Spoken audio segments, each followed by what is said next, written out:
Assalamualaikum warahmatullahi wabarakatuh. Salam sejarah bangsa kita. Kali ini kami membawakan satu lagi kisah menarik dalam membongkar kisah sejarah. Dan kisah untuk kali ini ialah Borneo dalam catatan sejarah Brunei, episod akhir. Seperti apakah kisah ini? Mari sama-sama kita saksikan apakah kisah sejarah bangsa kita untuk kali ini. Sebaliknya, perkara ini hanya dinyatakan buat pertama kalinya dalam penulisan barat yang dimulai oleh Huge Law apabila memperincikan bantuan yang diberikan oleh tentera Sulu kepada Pangeran Bendahara semasa perang saudara di Brunei. Penulisan tersebut yang kemudiannya dijadikan sebagai sandaran asas oleh Kesultanan Sulu untuk menapikan penulisan sejarah Brunei yang tidak memihak kepada mereka. Atas dasar ini juga yang memungkinkan Nik Anwar dalam pengkajiannya berkenaan hak pemilikan wilayah sipadan likitan di pantai timur Sabah menyatakan bahawa walaupun tidak terdapat dalam bentuk sumber bertulis, tetapi peralihan yang berlaku telah diterima umum sejak abad ke-18 lagi. Kemunculan penulisan Huge Law 1880 yang memperincikan berkenaan bantuan tentera Sulu semasa perang saudara di Brunei bukanlah suatu yang menghairankan. Sekiranya penulisan Bernard Cohen dijadikan sandaran utama. Menurut beliau, dalam penulisan sejarah sesebuah bangsa yang dijajah dipengaruhi secara langsung oleh ilmu kolonial yang menjadi the natural embodiment of history, territory and society. Kebergantungan kepada ilmu kolonial ini kemudiannya diketengahkan oleh Samsul Amri dengan menyatakan ilmu ini bukan saja berjaya memerihalkan dengan terperinci segala aspek kehidupan sosial semua kelompok sosial pribumi, bahkan juga mampu mengumpul pelbagai lagi maklumat serta ilmu mengenal alam fizikal tentang kelompok-kelompok ini bermustautin.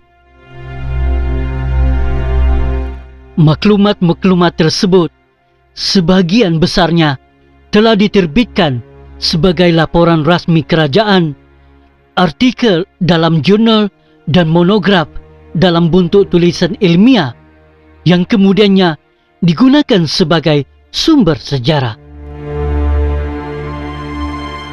Oleh itu, sekiranya pendekatan ilmu kolonial ini diadaptasikan sebagai salah satu kritikan berkenaan isu pemilikan utara Borneo, maka kesahihan akan maklumat yang dipaparkan boleh dipertikaikan kebenarannya. Perjanjian antara Overbeck dengan Sultan Sulu yang membenarkan pengeksploitasian ke atas utara Borneo telah ditandatangani pada tahun 1878, manakala dokumen pertama barat hanya dihasilkan pada tahun 1880. Hal ini bermakna pendokumentasian berkenaan peranan tentera Sulu semasa perang saudara di Brunei yang berpihak kepada kesultanan mereka sengaja dihasilkan agar perjanjian 1878 adalah sah dari sudut politikalnya. Dengan itu, matlamat pemodal kapitalis yang berlindung di bawah naungan British untuk mencari keuntungan dapat direalisasikan keberadaannya di Sabah. Oleh sebab itu, walaupun banyak kajian berkenaan hak pemilikan wilayah pantai timur Sabah ini dilakukan, penelitian terhadap kedudukan sumber tersebut tampaknya sering diabaikan.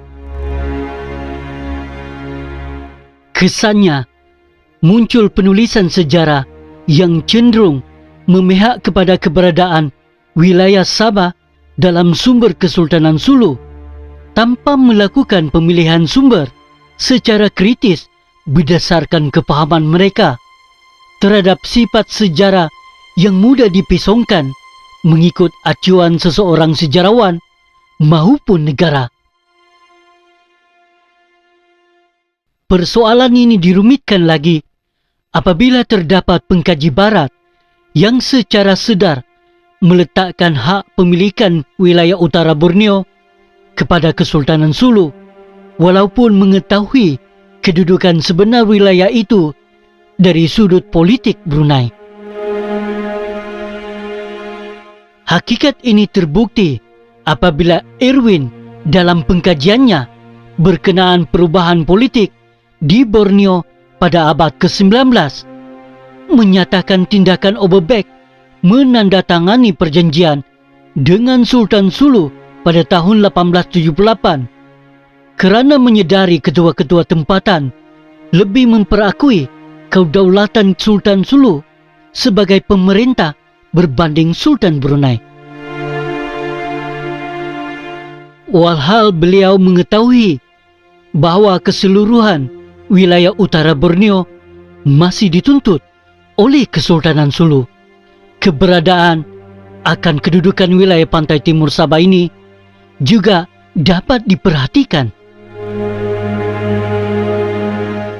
Dalam penulisan Stamford Raffles 1982 yang menyatakan bahawa terdapat sebahagian besar wilayah di pantai timur Sabah yang sekian lama masih dituntut oleh Kesultanan Sulu. Perkara ini telah dinukilkan seperti berikut. On the northeast Borneo proper lies a very considerable territory, the sovereignty of which has been long claimed by Sulu government. Bersandarkan kepada catatan Irwin dan Raffles ini, jelas menunjukkan bahawa kedaulatan wilayah di pantai timur Sabah masih dipersoalkan keberadaannya. Tetapi secara umumnya, pihak barat lebih cenderung menerima wilayah tersebut sebagai sebahagian daripada Kesultanan Sulu. Karim Abdul Rahman pula dalam memperakui pengaruh Kesultanan Sulu di wilayah pantai timur Sabah sejak abad ke-18 memberikan penjelasan bahawa faktor utama yang menyebabkan Sultan Abdul Mumin sanggup memajakkan wilayah kekuasaannya di wilayah utara Borneo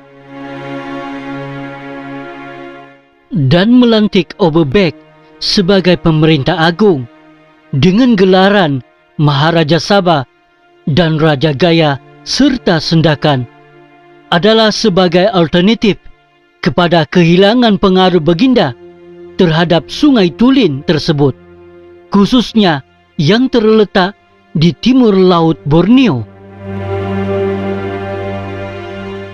Keadaan ini disebabkan Sultan dan pemilik Sungai Tulin yang lain beranggapan tindakan memajakkan wilayah kekuasaan mereka kepada pemodal barat lebih menguntungkan berbanding masalah yang terpaksa dihadapi semasa memungut cukai tahunan.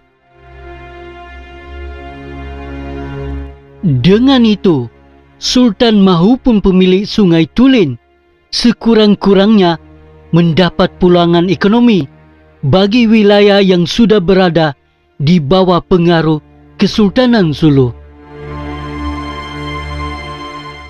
Hujahan ini selari dengan kenyataan Irwin yang mengakui bahawa Sultan Sulu lebih berdaulat di wilayah pantai timur Sabah berbanding Sultan Brunei.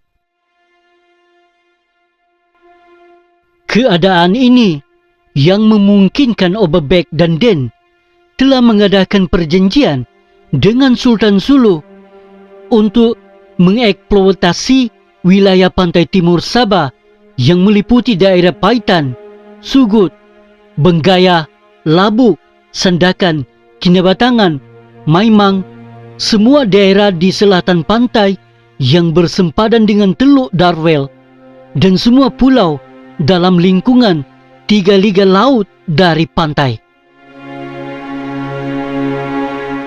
Dengan temeterainya perjanjian 1878 ini, maka Overbeck dan Den berjaya memiliki keluasan pajakan lebih daripada 30,000 batu persegi wilayah pantai timur di sepanjang 850 batu.